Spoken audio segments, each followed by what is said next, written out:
Hello and welcome to Shootin' the Breeze. I'm WECT First Alert Chief Meteorologist Gannon, and I hope 2024 has been friendly to you so far. This 14th episode of Shootin' the Breeze is dropping in February. February is the third and final month of meteorological winter. Easy to notice and appreciate the nights that are getting shorter and the days that are growing longer as we head towards spring and eventually summer.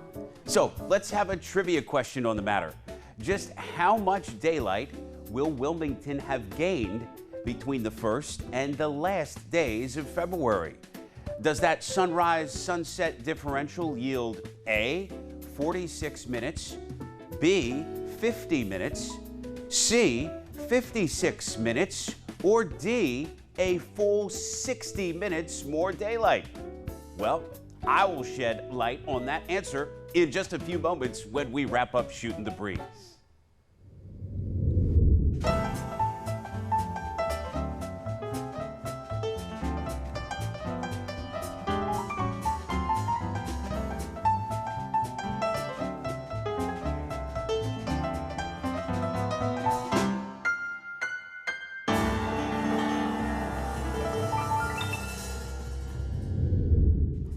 Last fall, the National Weather Service Wilmington Forecast Office, located on Gardner Drive near Wilmington International Airport, held an open house, its first one in many years.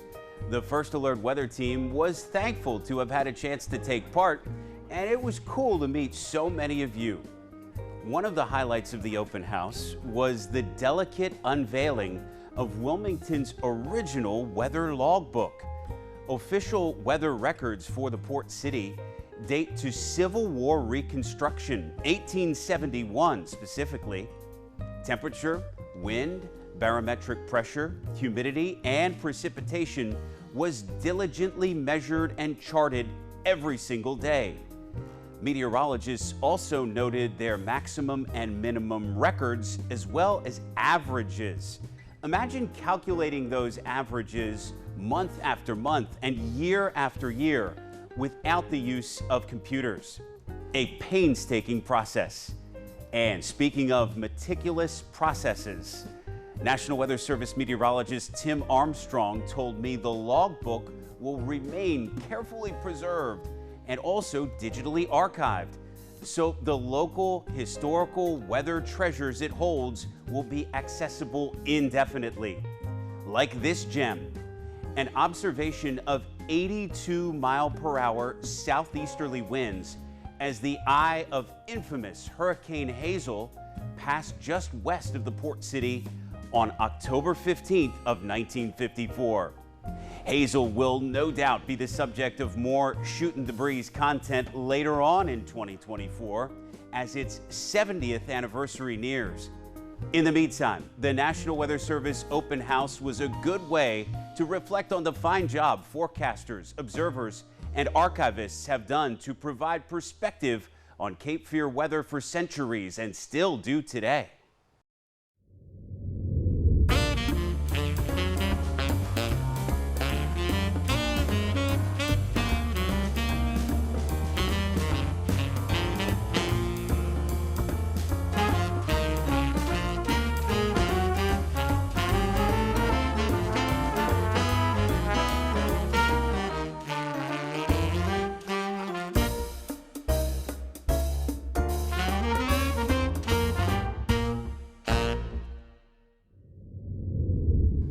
In this Weather and Your Health segment, we're talking allergies, as this episode of Shootin' the Breeze is dropping in February, a time when the Cape Fear region is rapidly approaching its peak tree pollen season.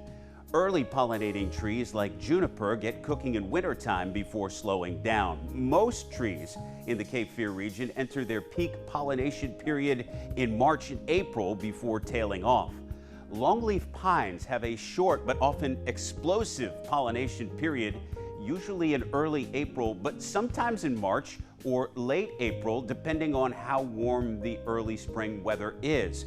Longleaf pine grains are large and may be less allergenic on average, But culturally, they're some of the most aggravating because they are the ones most likely to accumulate on patio furniture and cars.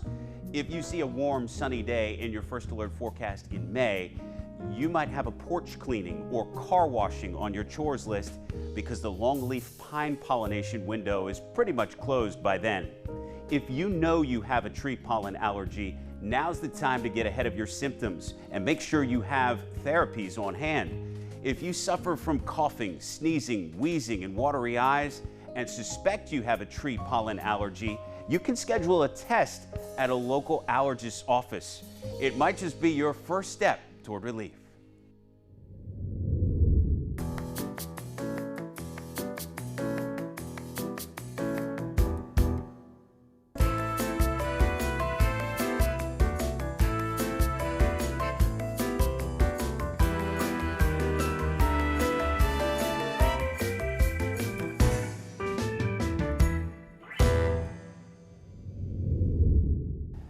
WECT First Alert Weather 24/7 debuted in late 2023 and promises to be a great way to stay with your First Alert forecast for years to come. If you haven't seen the platform yet, let me give you a quick tour. Basically, it's a 24/7 First Alert weather channel with 4 information-packed panels: local and national radar, satellite, and forecast maps, and Cape Fear Skycam views rotate on top.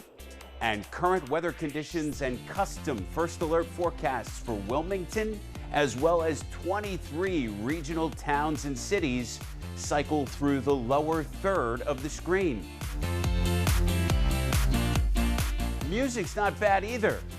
Watch WECT First Alert Weather 24/7 in your home or business via WECT.com/livestream or just about any place else you like to stream.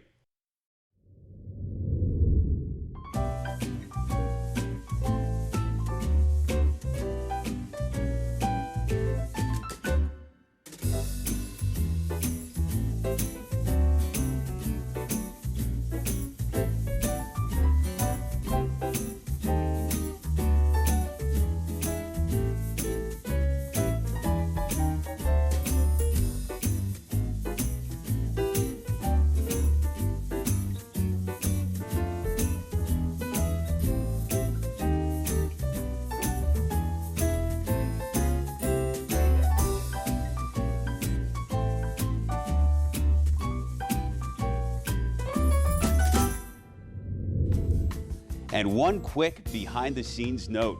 There are still a few more 2024 WECT collector's calendars left. They always make a colorful addition to your home or office. And I really like this year's choices. Pick up yours at our 322 Shipyard Boulevard studios. So, what did you think about this episode's trivia question? In February, sunrises get a lot earlier, sunsets grow noticeably later, and Wilmington gains a mood-boosting 56 minutes of daylight. Fun fact, in most Februaries, the daylight growth is actually closer to 54 minutes. But since 2024 is a leap year, there's an extra day for an extra little gain. In any case, congrats if you said C. That's it for this 14th episode of Shootin' the Breeze. Feel free to connect with me on these platforms if you have a question about a topic you saw here on Shootin' the Breeze. If you have a suggestion for a Cape Fear or Carolina weather item you'd like to see covered in the future, or if you just want to say hello and what's the good word. And as always, WECT.com/anywhere is a great place to find more unique WECT OTT content. Hope I'll see you for the next episode of Shootin' the Breeze, and take care.